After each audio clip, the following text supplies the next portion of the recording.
Hey everyone, it's Steph. Welcome to my channel. Today I'm going to be talking about the annotation process that I went through when I read Jane Austen's Persuasion. So if you have seen my earlier video from the beginning of 2021, 21 books to read in 2021, then you are already familiar with the fact that I want to read all the Jane Austen works this year and I want to annotate them. I was fortunate enough to get a copy of the set for Christmas. These are the Larvae editions. What I really wanted was paperbacks that I could annotate, write in them, and not feel guilty about messing up a book. So it ended up working out really nicely. Before we get started, if you like this video, please give it a like. Let me know in the comments what your favorite thing about Persuasion is, or Jane Austen. Don't forget to subscribe to my channel for more fun bookish things from me. So with that said, let's get started. So Jane Austen's Persuasion, I'm very fortunate that this story was one I was already familiar with, so going into this story, I had already read the book on audio 3-4 years ago, and I have already seen 2 film adaptations. I've seen the 1995 film adaptation, and I've seen the 2007 film adaptation. So the story was familiar, but it's not one that I had visited in a while, so like the details were kind of hazy, but the main concept I was already familiar with, which makes it a lot easier, especially when you're picking up a classic book. To learn about the story through audio is a really, really great way to introduce yourself to new classics, and that tends to be the way that I read classic books. Sometimes I would not get through a classic book if it weren't for that audio. So I was really fortunate that having had that previous knowledge of the story, I could really go through this story with a fine-tooth comb, which was really great. I knew that I wanted to use markers. I love colors, so I wanted to use these. You can see I've got purple, pink, yellow, green, blue, and orange, just your basics, you know, pretty pastel colors here. What I ended up doing was assigning all of the main characters a different color. I just chose what made sense for me because Anne is such a gentle, sweet soul. I gave her pink because Captain Wentworth is in the Navy. He got blue. Lady Russell got green. Purple was just kind of like an extra color. I didn't do too much with purple, but typically when I annotate books, purple is what I use for the funny moments. So if I'm reading like a rom-com book, the best jokes and the things that make me laugh out loud are usually purple. Orange was for the Musgrove family. Anybody, Henrietta, Louisa, or, you know, Mary and Charles, just anybody in the Musgrove family, they got orange. And then yellow originally started out being the Elliot family, so Anne's immediate family, but really it just ended up turning into like whatever was most important. As the Elliot family had less to do with Anne's development in the story, then I just highlighted really important things to do with the story or great quotes with the color yellow to make them stand out. So this is what I did. I typically underlined at least maybe 1 or 2 quotes a page, but as the story went on, I ended up coloring more in. Sometimes I box big quotes, but what I ended up doing was primarily underlining. I'm annotating things that give me insight into the characters, something that I didn't pick up on before. Because I love color, because I totally knew I wanted to make these books my own, they're not library books like I usually read, I totally had no qualms about coloring in these books. I drew ocean waves when we're talking about the Navy on some pages, or when we're talking about, you know, love moments between them. I have different hearts when I'm like, oh, you poor soul, or this is a really sweet moment. Or if they're talking about a concert, a few times when they're talking about something related to music, I put music notes in the margins. I definitely starred a few things or had like little lines drawn around certain spots. And then of course I have my own little commentary in different colored markers. So it's really fun now that this like whole book is done. And I don't know how well you can see it from the camera, but we'll see. There's all kinds of fun stuff. And I like that this is not a big, thick, bulky book, which made it easier to hold while reading and easier to hold with one hand while I underlined with the other. What struck me when I was reading this is it was such a contrast to when I annotated Pride and Prejudice recently. You'll see that in another video. For reading Persuasion has such a different tone than Pride and Prejudice. Pride and Prejudice was a lot of sass, it was a lot of sarcasm, but here there's a lot of slow burn moments. It takes them a while being in each other's presence in social gatherings, just begin engaging with one another in conversation again. We also see a lot in this story narrating what happens without hearing direct quotes from Anne or Wentworth, particularly Anne. Anne does not speak a lot, particularly in the beginning half of the book.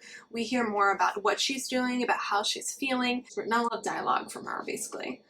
So many points in this story I was just like thinking of the Parks and Rec quote that Leslie Knope says in the story when she's talking about her best friend and she's like, "Oh, Anne, you beautiful spinster, I will find you love." And I'm like, that's how I feel. If you're not familiar with Jane Austen, all of her stories are basically a happily ever after. They go through tough times, they go through growth, they go through challenges, but ultimately at the end of the day, you're gonna have a happy love story with a great resolution. So if you aren't familiar with Persuasion, our main two characters are Anne Elliot and Captain Wentworth. They were engaged 8 years ago. He did not have a large fortune. He did not have much to offer her financially in terms of security and safety. For all these reasons and more, Anne is persuaded out of getting married to Captain Wentworth, even though he is the love of her life. Captain Wentworth and Anne part ways, and 8 years later they are reunited, and they end up being forced into one another's company because of their mutual acquaintances throughout the better part of this story.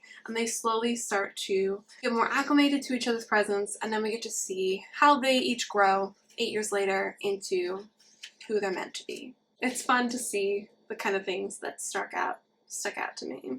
So many points during this, I was like, Anne, you were such a good soul. You were like literally keeping everybody else together, and you were the glue that keeps everybody else sane, and everyone looks to her. And even though she's such a quiet soul, she's such a gentle soul. We get to see how she can shine even when she's not the most vivacious and attention-seeking person in the room. And I think that's a really great kind of character to see, because a lot of times we see like the standout girl or the one who sticks out because she's different than everyone. There's something to be said for those characters as well. Certainly we need a variety, but it's nice to see a contrast to that in this story. It's nice to see the gentle, quiet rule follower who waits to do things the right way find her happily ever after too. Overall, I loved reading this book. I was surprised that Jane Austen gives us several hints throughout the story of what Captain Wentworth is thinking, because it's such a contrast from the films, and I didn't remember that from the audiobook I listened to.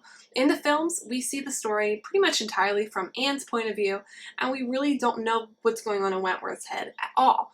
Whereas in this story, we have several times when we hear a thought or two that passes through Wentworth's mind at different events in the story. Something else I will say, if you have not read Jane Austen in a while, or if you don't typically read classic books or books written from a different time period, definitely give yourself permission to read slowly. This is the kind of book that I can't read very quickly because of the dense language and the vernacular is so different than my own in the present day. So what I really found is that I could take an hour or so at a time, see if I can get through a few chapters at best. This definitely was a bit of a slower read also because I annotated the book. If I wasn't annotating and stopping and getting my colors, underlining and then putting the marker back down, and then going back to the book and finding my spot and rereading what I just underlined and then continuing to move through the story, definitely would have gotten through the story quicker. But it's really neat to see the notes and things that I wrote. It's really fun to see the drawings that I wrote on the story. And there are iconic quotes from this book that I highlighted in yellow, so when I see that in the future, I can be like, where is that at in the story? What's happening at that point in the story? I could just open the book and find it again, which is really, really cool to me. So I hope you enjoyed this video. I'm just kind of fangirling over Jane Austen and Persuasion. If you've seen any of the film adaptations, definitely let me know which one is your favorite of Persuasion. I know there are strong opinions for some. One of the most iconic moments of this book is absolutely the letter that Captain Wentworth writes to Anne Elliot. It is one of the most iconic love letters of all time, let alone in literature. And if you have not read this, even if you just read the love letter, even out of context, it's so touching, it's so sweet. There's something to be said for that, just love letter writing in general. It's such like a novelty at this point in our society, but it's so nice to read about stuff like this. It's so nice to read a story that sees something sweet and heartfelt like that. With that being said, that's a little bit about my experience reading Persuasion and annotating it. You certainly can use whatever kind of colors or pens or pencils or highlighters or whatever floats your boat. I just knew that I wanted to depict something colorful, and I tend to like markers as opposed to pencil, which can rub off over time and get your fingers kind of like gray from the lead in the pencil. Pen starts to look the same to me after a while, whereas the colors jump out and look different, and it works for me. So whatever works for you, whatever books you want to read, you read what makes you happy. And if you want to read a classic, this would be a fun one to try, and it's not very long. It is 150 pages in this copy. With that being said, I'm going to wrap up this video before I keep fangirling all day long about Jane Austen, and I'll chat with you guys more in my next video. Thanks so much for watching, and have a great day!